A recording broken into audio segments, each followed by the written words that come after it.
పెడతానంటే వద్దండి వీళ్ళు. అది బీజేపీ పెడతానంటే వద్దంటున్నారు కదా వీళ్ళు.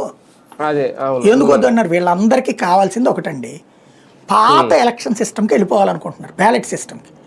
అక్కడైతే బూత్ క్యాప్చరింగ్ చేసుకోవచ్చు, రిగ్గింగ్ చేసుకోవచ్చు, తేడా వస్తే దాంట్లో ఇంకులు పోసి నాశనం చేయొచ్చు. మళ్ళీ పాత రౌడీ రాజ్యపు వ్యవహారాలు కావాలని కోరుకుంటున్నారు వీళ్ళంతా.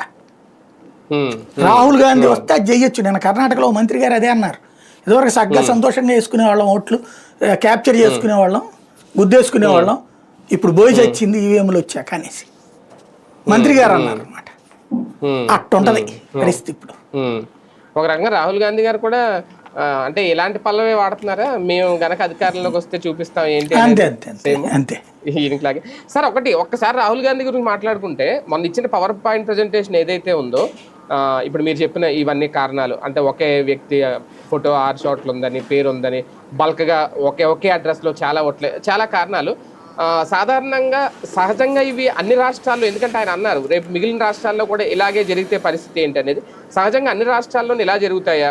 జరిగితే అప్పుడు మిగిలిన పార్టీలు కూడా ఇలాగే ఇనిషియేట్ చేసుకుని ఈ ఈసీ మీద, లేదంటే ఈసీ మీద ఏమన్నా ఇప్పుడు వినతి పత్రం ఇస్తున్నారు, ఒక పోరాటం లాంటిది ఏదైనా చేయాలా? రెండో పాయింట్ ఏంటంటే, ఐఎన్డిఏలో అన్ని పక్షాలని ఆకట్టుకునేలాగా పవర్ పాయింట్ ప్రజెంటేషన్ ఇచ్చి రాహుల్ గాంధీ సక్సెస్ అయ్యారా? ఇక్కడ పాప ఐఎన్డిఏ భాగస్వామి పక్షాలు కూడా ఎవరు మాట్లాడలేదు చూడండి, ఎందుకంటే వాళ్ళ ఏరియాలో తెలుసు.